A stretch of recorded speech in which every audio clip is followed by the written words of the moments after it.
Talk Shoes. Recorded live.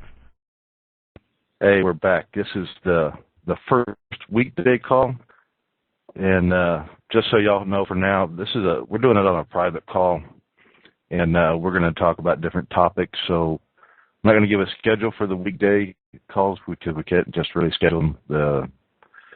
But we'll open them, and we'll be talking about different topics, and then we'll just post them up. So y'all will find them if you're subscribed. And this is, you can find it over here at TalkShoe.com, and it'll be on the regular show. When we upload this, we'll finish it, and then later we'll load it to the regular show, which is politics at TalkShoe.com. And our normal schedule is Saturday night at 10 o'clock Central Time. And you can also get it from iTunes. We're up there now. But tonight is going to be in Mike. We're going to talk about, I think I'll just with what I'm doing with my gun reviews and stuff. How are you doing tonight? I'm doing well, thank you. All right, well, I'm going to just start off. I think a couple things that I'm interested in and you're interested in, and we're just kind of learning about those topics, but that's what we're going to discuss tonight. And hopefully some of the discussion will help some of the other people. But I've done a review about this a little bit, but I got a new gun, and that's part of being a prepper. And by the way, folks, that's what the weekday shows are going to be mainly about. We'll be talking about prepper topics, and Saturdays we'll probably touch on prepper topics, but it'll be probably more politics most of the time. And I thought, since we couldn't really schedule stuff, these days would be good. So weekday shows would be good for touching on these topics. Like tonight, I got a new gun the other day, and I took it out, shot it, and I did a review on that. But I'm not really here so much to talk about the gun, but about the reloading. And I got a 9mm. I wanted a 9mm because it's a fairly cheap ammo to shoot. It'll take care of a lot of different things. You know, you can use it defensive. Like I'm going to get, what I'm having a hard time getting. I'm getting a Kel-Tec Sub 2000 and then 9mm because I got a pistol in 9mm, and that's the one I just recently got. Now, I like that rifle because with this 9mm ammo, you can have your pistol for defensive. You can have your rifle for defensive, but also for hunting. And you can take that down some pretty good size animals. You need to. If you get in that situation, you need to take down an animal. It just depends on the situation. So you want to be prepared for all kinds of things, and this is just one of them. You can defend your family. You can support your family by supplementing your goods. You know, and of course you're going to need to know how to take care of your animal once you get it. But tonight is basically, I'm going to talk about the 9mm ammo and reloading. And for most of you, I think you'll find that 9mm ammo is easy to come by. It's reasonably well priced right now. A couple of years ago, before Obama got in, it wasn't anywhere near as expensive as now. I was in it for half the price. And it wasn't really worth reloading. And now it's really not worth reloading either, unless you find yourself in the position I was in. I've already got most of the stuff I need. I needed to buy a die set, and I only needed 2 pieces to the die set, but I bought a new one because my old one was getting a little raggedy and I wanted a new set. So I bought the whole set, and it was really probably about the same price if I would have gone out and got a couple pieces or got the whole thing, because I would have had to buy them individually. So I went with a new set, and I got the four-piece set. And I've got the reloader, got the measuring, the scales. I've got the powder measure, got the primer stuff. I got all that stuff I needed, and I already had over 1,000 primers. And I picked up some brass pretty cheap. One fired. It was pretty cheap. I'm not going to give you prices. You need to go out and look, because I have found that prices on this stuff really kind of changed around. I got 1,000 rounds, and it was like in the $20 range. But I've also got the stuff to clean them with. I didn't have to go buy any stuff to clean with. I do like to polish mine, so I bought some little polish to go in them. But I already had everything else. And by the way, if you're going to reload or you're already reloading, you don't need to go buy the expensive cleaning media like walnut or pecan from the stores, the reloading stores, the supporting goods stores. They charge way too much for it. You can go down to your local pet supply supply shop, and if they have reptile supplies there, the reptile media for the bedding is what I get, and it's walnut. At least the store I go to, it's walnut. It's walnut. It's hard. It cleans real good, but it's not so hard it scratches. It's one of the substances that a lot of people use, and I find it lasts quite all, and you can do a lot of cleaning with it. But you get a very large bag of it, very cheap compared to what you're going to get a small bag of the other cleaning media. That's going to be a little dusty because it's not really all that, it's not refined like the other stuff, but I don't see a problem with it personally. I get a little bit of dust, but I got a lid on the dang thing, so it doesn't go anywhere. And if you wanted to, you could clean it just by turning, having like a box fan and the bag, the container that this stuff comes in. If you take your box fan and take your media and get a bowl and just hold it up a foot or two above your bowl and pour it out slowly and have your box fan blowing across it. Now, you're going to have to move that box fan around until you find the right amount of wind because you don't want to blow the media away. You want to blow the dust. You can clean it fairly well that way if you want to, but I don't. I don't even bother with that. I find that when I put the polishing compound, I put for a while, get them fairly close, and then I put the polishing compound in there, and I find it helps they work through the dyes better, and a lot of these dyes you don't really need lubricant, but I find it helps to use the polish a little bit. And I just usually add another 30 minutes to it, let it run, polish them up a little bit more, make them nice and slick. And, of course, like I said, I already had a lot of the stuff. I already had some of the practice round lead. I already had a bunch of the primers. So my price is going to be about half what most of you can do. Now, if y'all go to one of the gun shops like we have here, I bought like 100 practice rounds, fully jacketed projectiles, and it was expensive. I think it was around $20. And you can go buy some of the cheaper practice rounds at a lot of different stores like Academy, Walmart, places like that, Bass Pro, whatever, $11 to $13 for 50 rounds. And I got 100 rounds of lead for full metal jacket for like 20. So right there it shows you it's not worth it. But I did find, and I really hate doing this, I hate going to gun shows because it just urged me to pay to park and then pay to get in to spend my money. How many of you would go to Walmart if they charge you for parking and entry just to spend your money there? It just drives me nuts. Luckily, we have somebody that we can get in for free now. So, but the point of this is, I found several places inside our local one, and they're usually here on first of the month.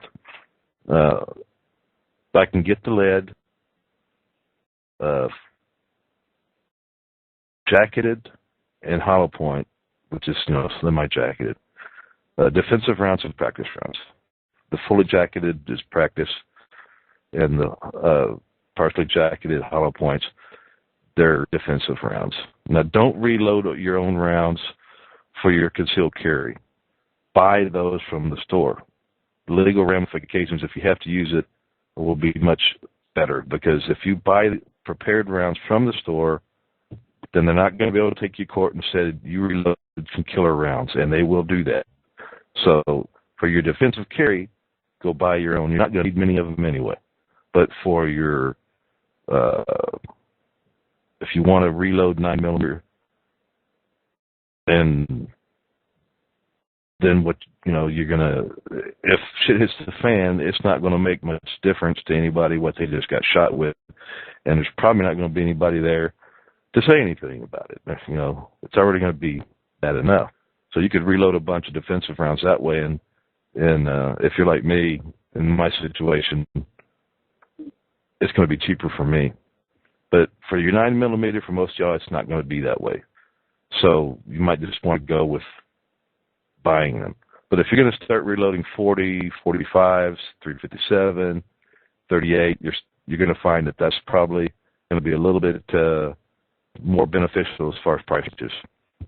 So I've got my stuff. I'm reloading now. We're going to reload 50 rounds, and I got 2 different kinds of gunpowders. I'm going to play around with those gunpowders, play around with the loads, play around with whether I'm going to use 115 grain lead or 124 grain or 125, whatever. I'm going to make different size and different gunpowders with different charges in them, and I'm going to find out which ones work in the gun I have the best, the most accurate. Because if I buy 2 guns on the same day, same brand, same model, even if they're consecutive serial numbers, you can find that one brand of round works better in one gun, and one brand works in the other one better. So you can have 2 different kinds of rounds work in 2 different guns, but exactly the same kind of gun. So I'm going to play around with that a little bit. Now, you don't really have to do that. That's kind of my thing. I like to reload. I like to play around with that stuff. It's interesting to me. But for defensive rounds, range defense, which is the scenarios we're talking about for 9mm, that accuracy probably doesn't have to be that far. But you might want to play with it anyway. Yeah, just a little bit, just something to think about. But then once I get to the point where I got my round, I'm happy with what I'm going to do. I'm happy with the round I'm reloading. Then I'm going to start loading. I want to get my supply of that. And then I'm going to go practice and practice and practice. Because that is the key. You need to be comfortable with that gun.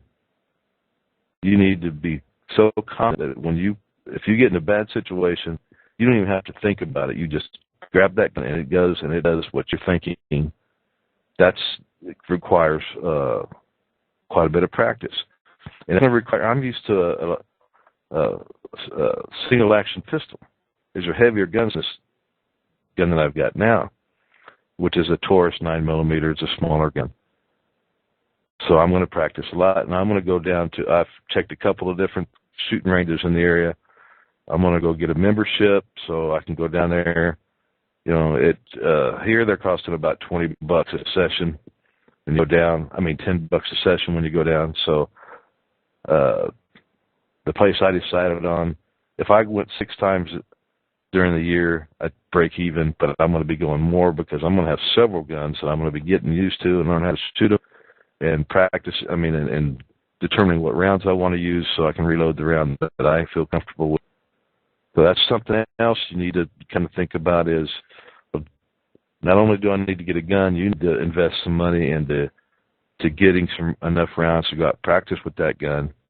And even after you get good, you need to go back every once in a while and practice. You don't need to practice every day.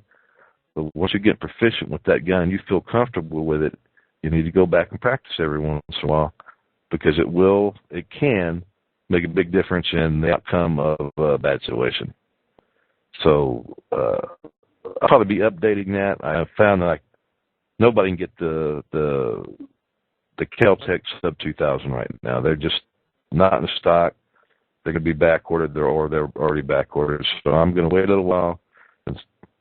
Maybe I can find a used one, maybe not, but I'll get one. and then when I get that, I'll go out and I'll shoot it, and I'll do a video review and a review of the show on it. So I think that's about where I wanted to go with that for now. So Mike and I were talking about some health issues. So I'm just going to jump in and let Mike go. Yeah, well, thanks, Steve. I don't know a lot about reloading, but I am quite a nerd about health, so I know just enough to be dangerous, I guess. But I just wanted to kind of bring some things to people's attention, maybe not to give them an expert opinion on it, but it's things that I can point them towards to educate themselves a little bit better about health in general. Because, you know, in with respect to our topic of bugging out or those types of issues, you want to make sure that you're healthy. If some kind of situation comes up, you want to have your health, and you want to make sure you're relying on the modernized drugs. And now we're just kind of talking about health issues as far as being healthy in your diet and maybe some supplements and stuff like that. Which we're both, I have found that recently that I'm like 52 and starting to work right, and I'm getting more tired. I'm needing to learn. I'm not. Yeah, I have very much similar. And that's where I got started interested in it, because we've kind of talked about it, you and I, a little bit before, because you kind of started a little bit soon, and you kind of got some background there into it. But I'm interested in this topic as well. So. Yeah, I think, there's probably about 5 or 10 guys I listen to on podcasts and read their sites and kind of need these kind of natural remedies in health. But I think in particular that's kind of on to lately is magnesium. And, I guess in the modern diet, there's people are really deficient in a lot of minerals and vitamins. Magnesium is one that, until recently, I didn't know just how big of a role it had in your body. It's really amazing, because one of the biggest effects it has is, believe it or not, is with your what's called your autonomic nervous system. I don't know if you ever heard of it. There's 2 parts of it. There's the sympathetic side of it and the parasympathetic side of it. And basically what they are is, I get these mixed up, but the sympathetic nervous system is like fight or flight response. So that part of your nervous system kicks in when you're in. Throughout thousands, tens of thousands of years we've been alive as humans, there's that built-in, response that can save your life if you need to run or flee. And but the big problem with people today is, what happens whenever those things kick in? Your body secretes a lot of hormones, things like cortisol. It injects cortisol in your system, which gives you that energy and to get out of trouble. But the problem with people today is there's so many stressors in their life, or things that didn't used to be stressed, like your boss yelling at you and deadlines and driving and traffic, stuff like that. You bottom any of these stresses on it, it creates a lot of extra cortisol and a lot of different health problems. The cortisol, is that kind of the same as adrenaline, or work on the same kind of? There's 2 different things. I'm not expert in them, but I mean, they're separate things. But they're both reactions to fight or flight type scenario stresses in your system. So, that's generally, I guess, kind of regulated by your sympathetic nervous system, and in contrast, your parasympathetic system kind of regulates your body when it's in a more of a relaxed state, like your metabolism, stuff like that.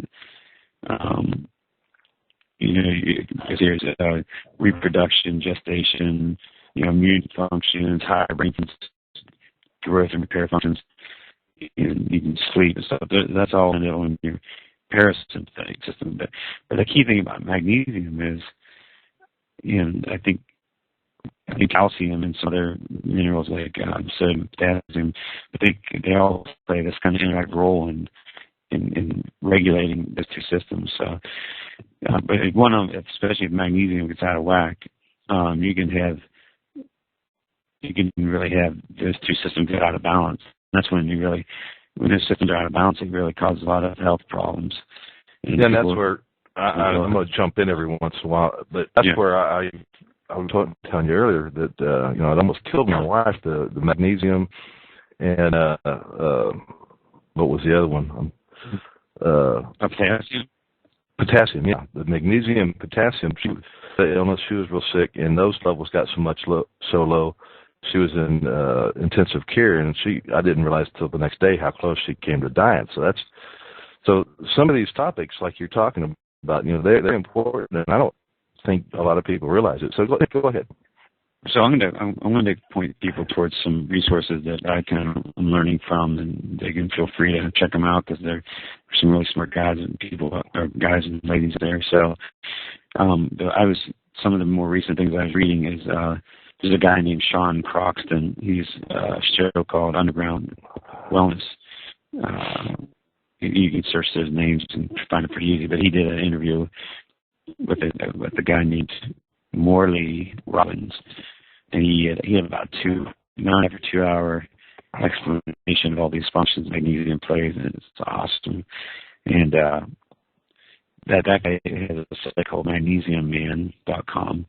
So there's a couple of things that get people started and find out a little bit more about that. But he also pointed out that magnesium and calcium, the ratios we should be eating those should be balanced, I guess. And the problem with this American diet, or a lot of modern diets, and it's partially our own fault. We push calcium. You go into any school and you say, "Hey kid, what's calcium good for?" And they all say, "Oh, bones, And they say, "Yeah, it helps build bones." And they say, "Well, what's magnesium do?" And they're all like, well, "Mag what?" So so we get this push for calcium. But when you get ratios in your body of like calcium way more than magnesium, it creates a lot of problems. So I thought that was really, really interesting point. So then there's things like salt, like sea salt. Well, first of all, to get magnesium in your body, there's a lot of reasons why we don't get it like we used to. And I've never heard this before, but have you ever heard of when people get sick, they used to go to the sea? Have you ever heard that kind of? Yeah, I have, but it's like back in a minute history, and it was like a story that went across there, and they weren't really talking about that topic, but that topic came up in the story. Vaguely, yes, I do remember something about it, but go ahead. Yeah, but the curious part about it is that the seawater salt is very rich in magnesium, and you can treat yourself with magnesium and get magnesium into your body through your skin, like a lot of people absorb the magnesium, like Epsom salt, feet soaking in your bath water. Yeah, let me interject something. Let me interject. I interrupt. Maybe your wife had certain treatments to use. Yeah, go ahead. This is about me. A while back. It's been several years ago.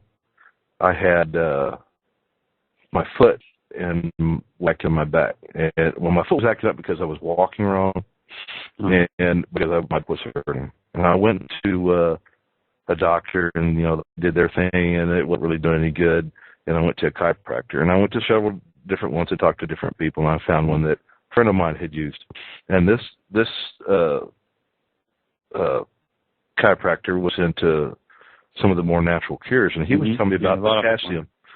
He was telling me about potassium and just cream that you could get, and you could rub it on, and it would help with a lot of the problems I was having. It would help get it into your body. It would help with some of the inflammation and the swelling. Right. So it kind of fits in. So that's what Yeah.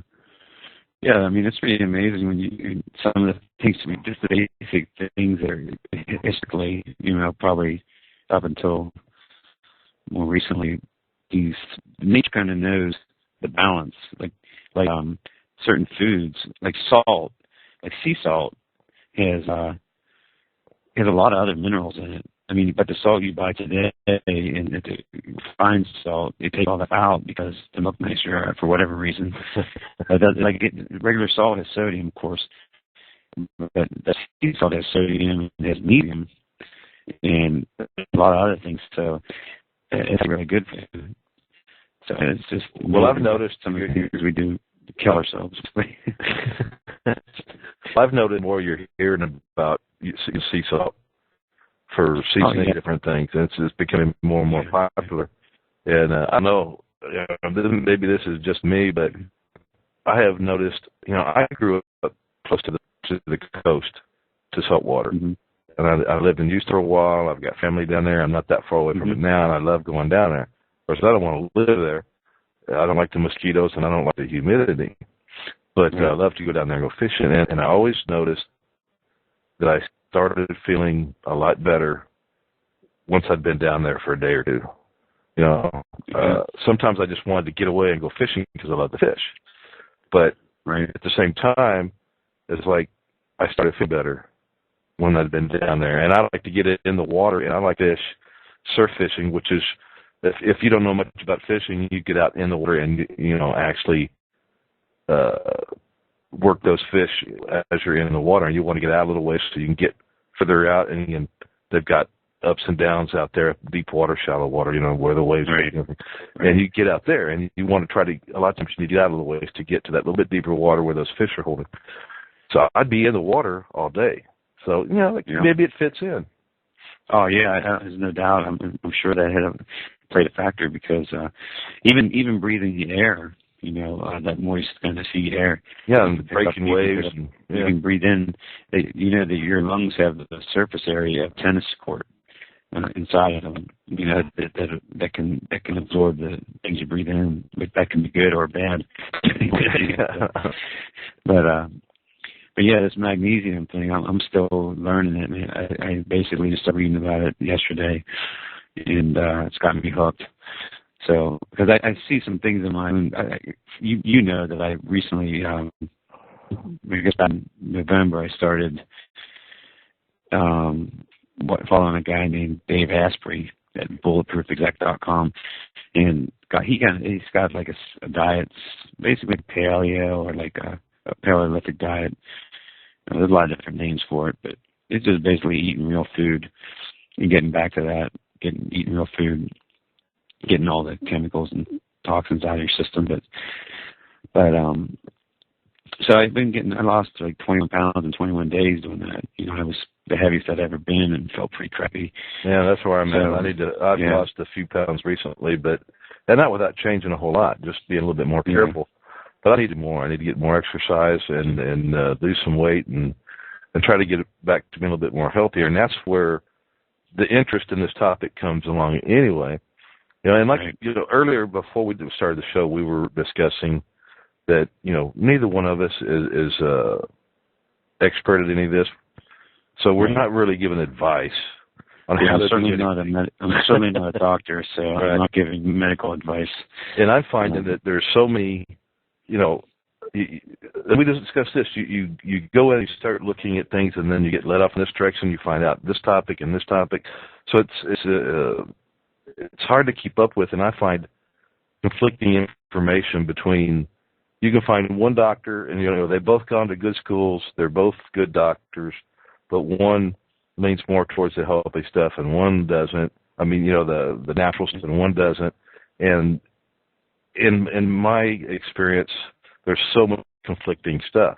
So what we're really kind of doing here is trying to give some information to get people started, but it's really, they're going to have to sit back and figure out what they need, what their problems are, what they need, and try to track through that information and get that information themselves, feel comfortable with it, which is what I'm doing with a lot of the stuff. I keep telling them, I give you this information. I tell you what's bothering me. I think this is wrong and that's wrong. And I try to point them in the right direction to get a research going where they can find out for themselves. Because I can tell you something all day long that I'm 100% convinced of. Right. But just because I tell you doesn't mean you're going to believe it. But if I can get you to go research it and find it yourself, then you're going to see I'm telling the truth. Yeah, I tend to follow guys that, first of all, the first kind of general proof of validity, I guess, is that I want to see that they've actually been used in what they say and it's helped them. Because you see some guys that try to tell you, like your doctor tries to tell you what to do, and he's fat, overweight, whatever, and he's trying to tell you what to eat. So like right away, tell him like, no way. But so I look for guys that are doing what they say, and a lot of them have tried other things and it didn't work, and or they had health problems. And there's some guys that were pretty healthy, exercised a lot, and they still had a lot of health. They're not healthy, but they eat what they told you to eat in your standard diet, what the government tells you to eat. But they were working out and not overweight or anything, but they just got sick, they cancer or high blood pressure or whatever. And then, so if I see that they're changing to certain diet and it's helping them in some regard, then that's when I start listening. Yeah. I don't listen to them just because they're on Oprah. That's where we make our mistakes. I wouldn't or the government because they're on Oprah, because I would never listen to Oprah. But yeah. I know what you mean.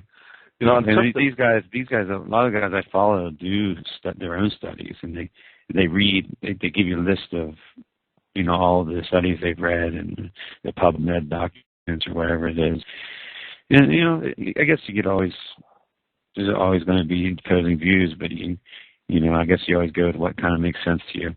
Yeah, and that's what I do. I mean, you sit down and you go, okay, like for me, like what really started me going was, all right, the doctor told me my hormone level was low, and that's why I'm having a problem with my energy levels and and being tired fairly often and having some sleep problems.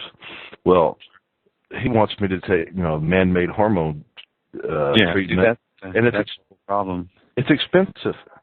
Yeah, that's the only thing. And it's not curing anything. It's just, okay, here, you take this and rub it on every day, and it's going to cost you $300 a month. Well, then you go, okay, well, you got high cholesterol. Which there's some theories about high cholesterol now that don't fit in with the old way of thinking. Because if you lower your cholesterol too much, you could screw up your brain functions, and that causes problems. Well, to lower my cholesterol, I have found that red yeast rice and fish oil has been helping. Well, also you can fix it with your diet with the right the right foods. That's the better way to go. Yeah. All right. And when we talk, that to eat healthy, like we're discussing, it costs more. But if I can get rid of a $300 bill off of, or a $400 bill, a $500 bill off of all these damn drugs that they want me to take to fix this, fix that, which never really fix the problem, they just supplement to help you get through it, for lack of a better way. Well, this is the problem with most standard kind of doctors, mainstream doctors. They're just treating symptoms. And then we've talked about it before, but one of the main problems is that they learn about the drugs is from the pharmaceutical reps, so they're not looking to fix the root cause of the problem. They're just treating the symptom. And when was the last time they came up with a cure for anything? They don't give you a cure for anything anymore. Which I remember how many times we found a cure for this, and this is years ago. Well, we found a cure for this. We found a cure for that. We don't find a cure for hardly anything anymore. Because there's no magic pill. There's no magic pill that can overcome a terrible diet. Or diet that our body is not designed to be able to handle. That's where the mainstream doctors don't know anything about nutrition or how your body, the biochemical functions of your body. They don't know that, and then maybe they shouldn't need to, but actually they probably should need to. I don't know why they didn't. But so they're just treating fine, and that's why you got to be smart and at least question things. The amazing thing is, if I start telling people you need to eat like magnesium or you need to eat more saturated fats, and they'll say, "Oh man," and they could be all like freaked out about it. But if the doctor prescribes them some Plaxico or whatever it is, they're like, just eat it. Like Yeah, that's okay. There's no like natural respond. That's going to fix my problem. The doctor said so. Yeah, exactly. And believe me, I talked to my aunt. I hope maybe she'll listen to this. I don't know. But we kind of got into this discussion because I told her what I'm eating, and I feel better, and I lost a lot of weight. I believe I'm healthier, but she thinks I'm going to die any day. Because it's like antithetical to everything that you're taught growing up. Well, there's some pretty big doctors out there that have been in the business for a long time, and I may have mentioned this on a couple of other shows briefly, and I'm just going to talk about it briefly now. That like have been in heart. One was a heart surgeon, and I can't remember the names right now, folks. So maybe we'll go back to this a little bit later because this is a learning process for us, and we're probably going to come back to this topic a lot and fill in the blanks and add more information. But this doctor was like a heart surgeon for 35 years, still is, and he was saying that over the years he started, putting two and two together and realizing that every case he had where plaque had caused the problem. And really, every case, besides just plaque, clogging everything up, with the cholesterol problem, was because of irritation in the veins, in the arteries, and that was because of diets. And they're telling us, well, eat cereals, And those are the things that cause it. Yeah, the wheats and stuff are causing the irritation. Yeah. I think you're talking about the guy that wrote the book Wheat Belly. If anybody wants a good read just about the effects of wheat, mostly negative effects of wheat, is Wheat Belly, and he even talks about GMOs. Yeah, I think a little bit in there. I'm gonna buy the book because that's one of the books on my list I want to read. But I listened to some interviews with the guy. He's a doctor, a medical doctor, surgeon. So, these guys, they're smart guys. Yeah, and when we were talking about doing a show tonight, I really wasn't thinking along these lines. I should have gone back and found the names of these, because I found some of their videos on YouTube. And you can find just about anything on YouTube. But and I think that's maybe one of the tools I'm going to use to get people started. Well, buy this book. Well, why don't you just go see the YouTube video and see if you're interested in the information, and then go buy the book. If you're interested. Or you can go get a bunch of different information, kind of go through it, see if it makes sense to you, and then you can find your own way, depending on what your problems are, where you need to kind of research and figure out what you need. So... Yeah, with the internet, certainly I would support anybody, if you're a fan of them, to read the book, because it certainly has more information. But, I already listened to hours of it. Dr. William Davis was the Wheat Belly author. He might be the guy you're thinking of, but he, you can find out. You can listen to him for hours on the internet, and you could probably get a good portion of what he has in his book just for free. Yeah, maybe we can get together and put some resources. Yeah, together and put something on the internet. Put some posts up on these shows that we're talking about, and put links where you can say, okay, go over here. Here's the links. This will guide you in the direction, and then you just follow through and figure out what you need to do. I like to try to help people in the right direction, or give them information that will help them find the right direction for themselves. But I'll tell you, just for our listeners out there, hopefully they can dictate my URLs here. But if you go to fatburningman.com, he just did a podcast with Dr. Davis from Wheat Belly. So anybody wants to listen to that, they can check it out. Yeah, and if you want to, I'm not giving you any URLs, but I bet you just take some of the keywords we're talking about, like irritation. When I look up leaky gut. Leaky gut's a big problem. It's one of the most inflammatory issues in your body that most people have, and a lot of it's caused by wheat. And it's probably one of the sources for many of the diseases today. Well, I think a lot of people, too, when they look, where do I start to research? Well, just take some of the terms that we're talking about and just search. You'll find it. Yeah, you'll find lots of stuff, make it, maybe if you don't know exactly what you want, if good go like this. So, if you had a buddy that knew about something, but you weren't sure what the terms were that you were looking for, do a search on what would you ask your buddy. How would you put to him? What terms would you use to ask him the question to be get him to understand what you mean. You can do searches like that. Right. And they'll absolutely. come up with stuff, and you'll figure it out. It's really, I think people are scared of research. Yeah, because there's a network of people in this kind of natural health field. I guess you'd call it natural health. I don't know.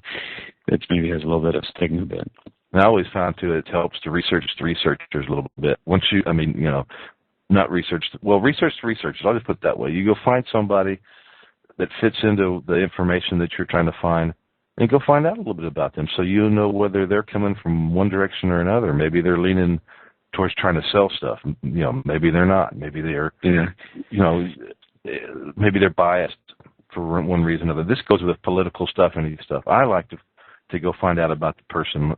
And you and I think have talked about this before too. You want, and even on the show a while ago, you find somebody that has been there, done that, and that's why they're there, because they've got a reason to be curious about that, and they're using it and had benefits from it. Yeah, I tend to see that the people I follow in these kind of health fields, they always have a book or something, but they're not like voracious marketers of their stuff, Yeah, a lot of them put out like hundreds of hours of free podcasts, and tons of information. They're not like saying, it's not like they only give you a little information and want to sell you the rest. Yeah, and I think you can tell when somebody is like this. Really not too hard to tell most of the time. Right. When they're pushing something, I buy my book. You can usually tell. And a lot of these people, like you're talking about, they got a lot of free stuff out there. You can get a lot of information going, but if you're like me, I want to find out more, and sometimes I'll go buy the book, or maybe they've got a bunch of free stuff, and I'll just go do it that way. It just depends on where it fits in. Yeah, that's what's great about the paleo community specifically, because they all get so good results. They just want to tell people about it, because it's helped them in such a dramatic way that they feel like, mostly, I think, they feel like they want to help you. I'm going to put you on the spot. How do you spell paleo? Paleo. I mean, there's been a couple guys like Rob Wolf. He's been a huge. Well, that was just so. He's got a big podcast. He's a big one in the paleo community, and Mark Sisson. He has the dailyapple.com. He didn't call it his paleo. He called it primal. I think he has a primal blueprint. He wrote a book, and that's been really popular. But those guys have tons of free, hours and hours of podcasts. So the reason I asked you how to spell it was, there's your word. Go do it. Search it. Now you know how to spell it. Go search it and find it. It says that. Yeah. And a lot of the interesting things, I've listened to so many people, because I'm always just adding people to my list that I follow. But there's a very common thread. A lot of them, quite a few of them used to be vegan or vegetarian, which I thought was kind of interesting. And a lot of them didn't find paleo until they were older, usually because problems, trying to find solutions to health problems. But so I always thought that they got better whenever they went to vegetarian. They would say, "Well, I'm better," but then only for a while. Then that couldn't sustain them.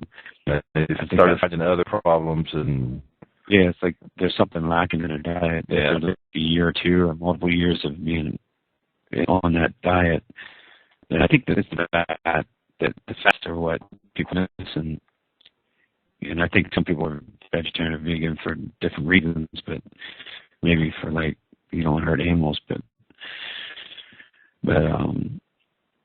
the agriculture actually kills animals than killing a beef. So, well, I don't have much use for people that are against killing animals to feed people, and I like to hunt. I don't really hunt that much anymore, but I eat meat because we're supposed to eat meat. I gotta tell you, that really kind of took me off. I kind of almost got in a squabble with my wife about it. But my daughter talking about something, and she made a comment that she don't have that. I said something about killing an animal shit, and she said, "No, we're not their natural predator." Yes, we are. What? Of course we are. Humans aren't natural predators to anything. We are hunter-gatherers. That's what the school teaches them. Yeah, I know. Humans are not a natural predator or anything, and they believe it. I'm like arguing. Even my wife says it. I'm like, what do you mean? We tens of thousands of years we've been killing animals to eat. I mean, that's a basic part of survival. Well, I found that that's not true. Part of what I've been eating is like low hormone levels. Eat meat. Oh yeah. Eat red meat. Yeah, meat. It's awesome. And meat fat. I mean, animal fat is really. Especially if you can get something, grown naturally. Not all these crappy supplement stuff. The way they're raising a lot of beef, for the major markets is. One of the things I'll tell you that people get wrong, just from in my opinion, and what everyone I follow is that olive oil is kind of touted as a healthy oil, but one thing about I heard something about you got to be careful about how do you prepare with it. Get it. Yeah, exactly. Yeah, like all vegetable oils are bad. Okay, but olive oil, a lot of people think is okay, but those types of oils are very, the more refined they are too, they're very fragile.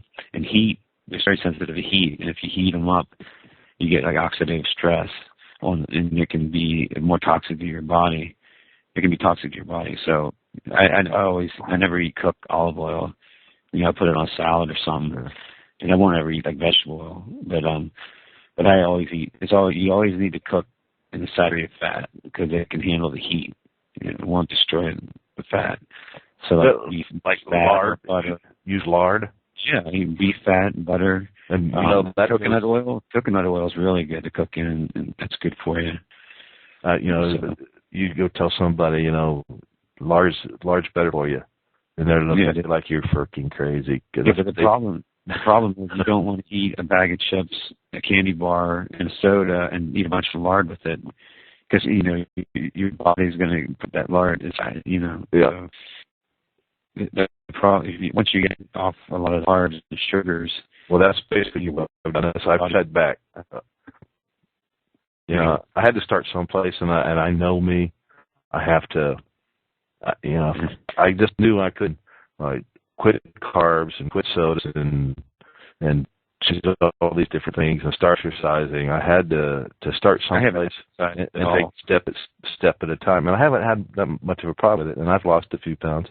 You don't have to exercise. I lost 30 pounds, and I haven't exercised. I sit a lot. Well, I need to exercise to build my muscles back up. Yeah, I mean, I should exercise. I'm not trying to say people shouldn't exercise, but the whole idea that you got to burn calories so you can eat more bad food is just a really bad kind of theory. I'm not saying you believe in that. I'm just saying that's what they kind of try to teach you. You can eat all the breads and then do a lot of harm to your body, and then you can just exercise it off. No, it's a combination of things, and I'm finding that you don't have, a lot of people that want to just go overboard. Okay, I'm just going to go run, and I'm going to run 10 miles a day, and that's what I'm going to do. No, you need to look at all these different things. Look at to me, I'm learning how to do some of the stretches and, basically yoga. Yeah. But not really yoga. Just, really good too. You get those muscles stretched back out, and then do a little bit of strength training. Tai Chi is good for you. Yeah. Tai Chi. And you don't really have to exercise to the point you're sore, because you just need to do a little bit of strength training over time. Work on your diet a little bit, find some healthier foods, and maybe this part will come in here. But I really haven't looked into the supplements, but some of the better supplements that will put some of those minerals and trace elements back into your body that our diets are lacking because of the way we're growing things these days, which is another part of what I'd like to get into further, in some of these shows too. But, there's different things you need to do, and you don't have to make major big steps. Take one step at a time, start adding them all together, kind of get used to them like I'm doing, and it's really not been too bad. I got to keep myself going. I really don't want to exercise. I don't like the stretching stuff, but I find if I do a little bit, just work into it, overall, I have seen the results in the past because of injury I had a while back that I'd hurt my leg and I was starting to walk wrong and some of my muscles got strained because of it, and then I would, be very careful about using that muscle. I'd limp or walk differently to relieve the strain off of that muscle, which then that muscle got weaker and I put too much pressure on other parts, and it was like this never-ending thing. And that's what, and I started learning the stretching stuff and doing a little bit of. I had a trainer to help me get through the stretching and the training, the strength training, without actually getting stupid about it, and being sore all the time. And it helped, but I stopped doing it because I didn't like doing it, and now it's back again. I'm injured again, and that's what I'm back doing now. And just today, one day at therapy and doing these stretches and a little bit of walking and walking right. Right. Once you had an injury, you start to, like I was saying, you correct because of that injury, and then, for lack of a better way, he had to teach me how to walk again, right? To walk, properly and not, compensate like I had been and got used to compensating and didn't need to anymore. So, he would, I'm sitting there riding a bike and he would go, now, look, you can't just ride that bike and have your knees pointing out to the sides and your feet pointing out to the sides. You got to bring them in, keep them straight, and then ride that bike and teach yourself how to do it, walk and use your muscles properly again, and then you'll build up the proper muscles and things like that. It helps. It's amazing how like one little thing can throw off your whole body. Like I've read things like people have like a problem with their toe or something, and then their hip, it can throw your whole body off. Well, that's where mine started. Mine started with the toe. I had a gout problem, and basically it started from an old injury. And I don't really have gout. Their tests showed that I don't have gout, even though I had some elevated levels, but they weren't in the level to do that too. Yeah, and we've talked about that. Drinking more water, not drinking so many sodas, not so much wheat. And gout is a symptom of just general inflammation in your body. Right. And it can be caused by a lot of different things. Just that foot problem was making me walk different, which caused a problem in my back, which in turn caused a problem in my leg on the opposite side because I was walking differently and I was using a muscle that wasn't supposed to be used quite that way. So that got hurt. That made it worse. And, it was like 2 months before I got through all that crap and got to walking straight again and walking properly again. And then, like I said, I slacked off and now I'm having problems, I think, because of it. Of course, I don't think it would have been so bad if I would have kept up my strength training and stretching and everything, but I think I still would have been hurt, but just not as bad as I am right now. Yeah, and anytime you're a little bit overweight and things, it makes it harder. It makes it harder to do to keep good posture and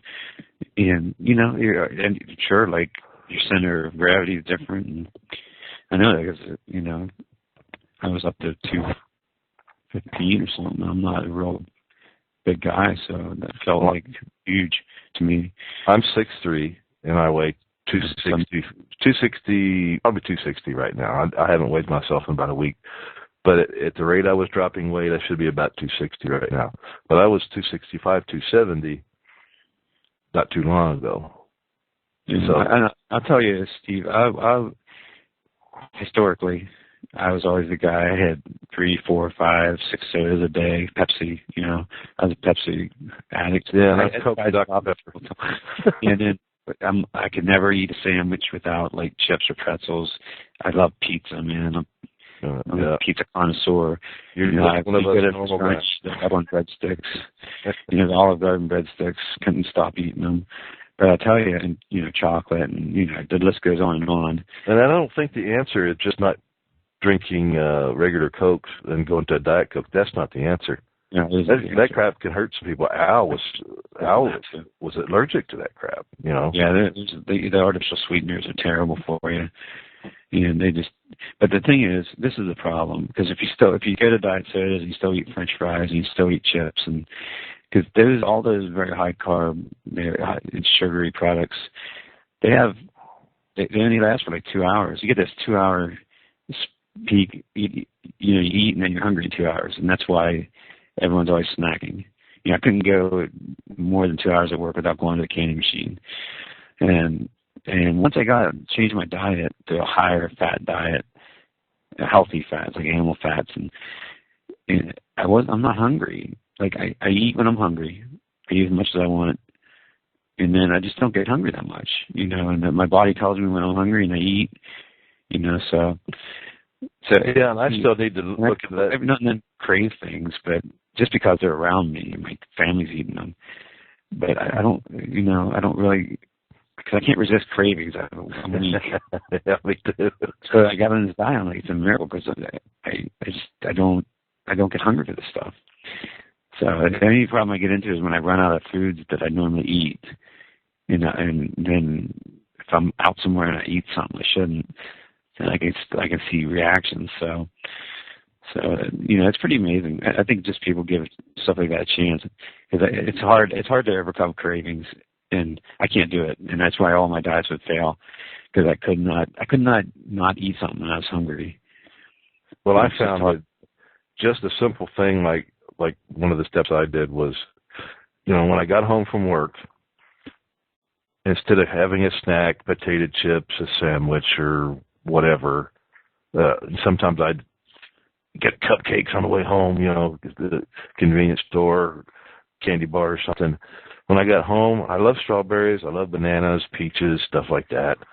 I just started making cold drink with it, like taking your blender, putting some frozen strawberries in there, putting some fresh strawberries in there, maybe adding some banana to it, whatever combination you like, and if you need to, maybe some ice, whatever, a little bit of milk, a little bit of water, whatever you want, and I'd make that instead of having what I normally was have, and then I'd have that when I got home, and then my regular dinner. But I was starting to cut back on my breads, my whatever the heck the name of it is, carbs. And at night, I'd find, I was having a snack before I go to bed, because I would wake up in the middle of the night hungry, or just after I laid down for a little bit, I'm hungry, I want a snack.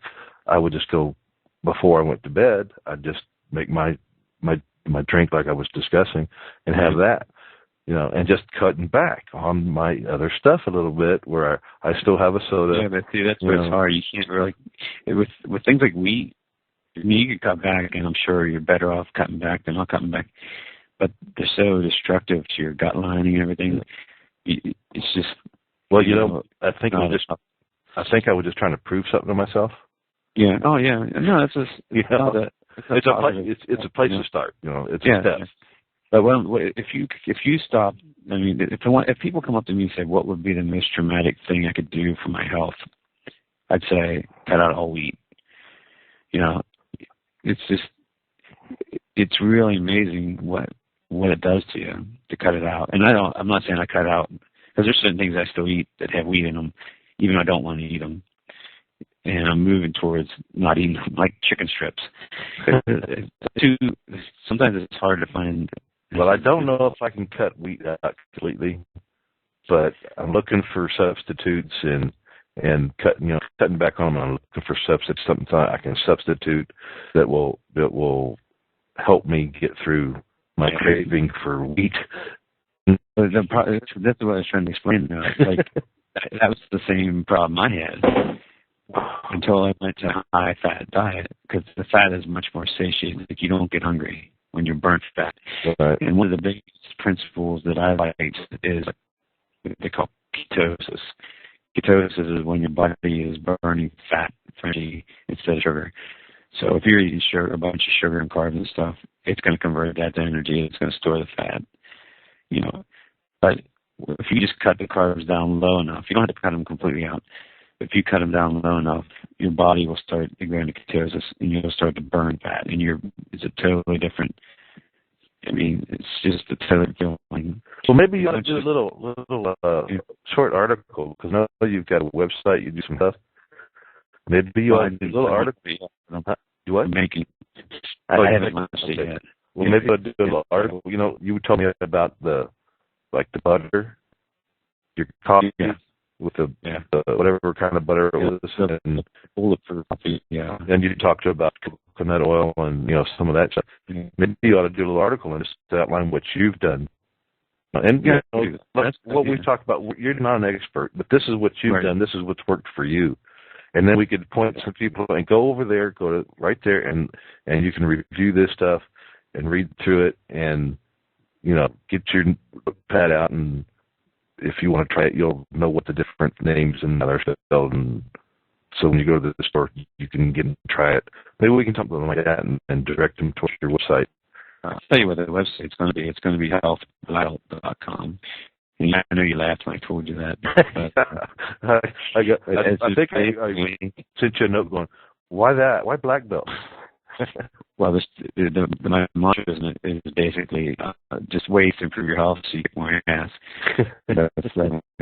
And then also, black belt's kind of synonymous with lean manufacturing, and same kind of principle. You're eliminating waste, things that aren't productive, in your not only nutrition but just general health. So those are the two things. How to get the most with the least effort for health wise, and just how to kick more ass. Yeah, and that kind of fit into something I had been thinking about anyway. And I may have mentioned during one of the other shows that guns aren't a complete answer. You need to be healthy so you can handle the stresses and handle the physical stuff that's going to be that might happen in some of these scenarios that might happen these days. When shit hits the fan. And not only is it going to be, you need to be able to defend yourself hand to hand, and being healthy on top of that. But some of the places that are training people to defend themselves, they are not teaching people how much damage they can do. They're not telling them what they can do with what they're being taught, and how some of these blows can be effective, how much more they are effective in certain scenarios where this blow in one situation might discourage somebody from wanting to complete their whatever they're trying to do to you. But that same blow in another situation, like they're on the ground, can actually kill them very easily or do major damage that you didn't intend. And they're not teaching them that. So, the black belt thing, all this stuff kind of fits in, the survival food, the survival gear, the health issues,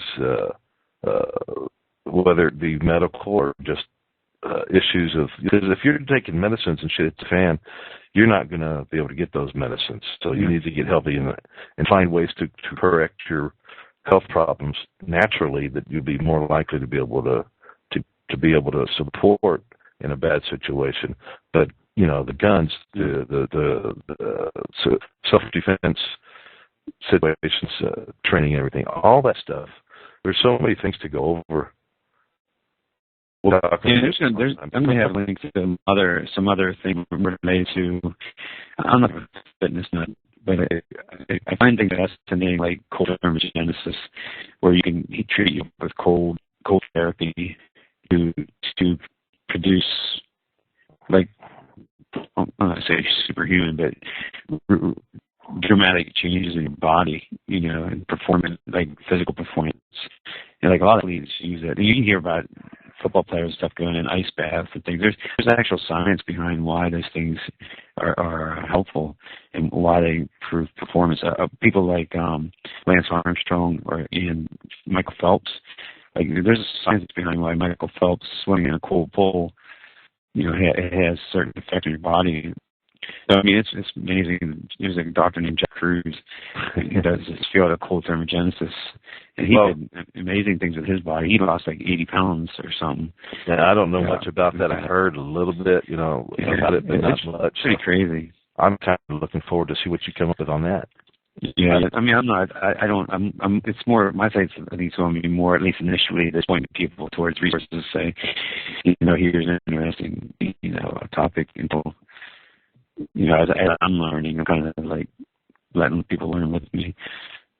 But, and then people like Tim Ferriss, the 4-Hour Workweek, he has a book out called The 4-Hour Body, and he touches on a lot of these things, too, and I think he's a black belt, a literal black belt in some kind of jiu-jitsu or something. So, I follow all kinds of people like that. All right. Well, I'll tell you what. I think we've done enough for the show tonight. Okay. And we'll come back in whenever we're ready to do some more. And tomorrow night we're going to be back for the main show Saturday night, Politics and Preppers. Yep. At TalkShoe.com.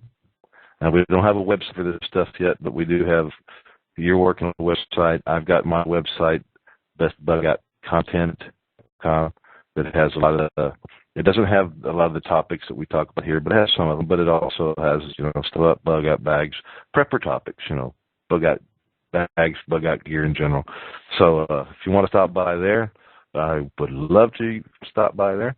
And that's the end of the show for tonight. And remember, this is a private show that we're doing right now, so don't look for a schedule when to come on and find us talking about these prepper topics for now.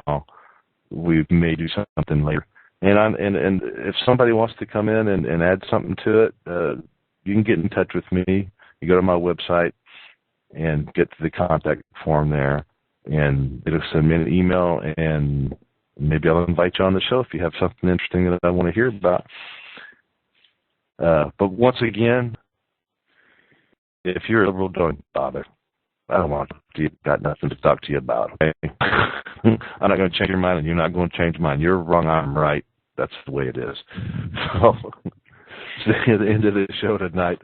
And Mike, if you hang on for a minute, I'm going to end the show, and we'll go on. We'll talk a little bit. Okay, Steve. All right, that's the end of the show for tonight. Thanks for stopping by, everybody. Saturday nights, 10 o'clock p.m. Central Time. Come on by and be discussing politics, most likely. Bye.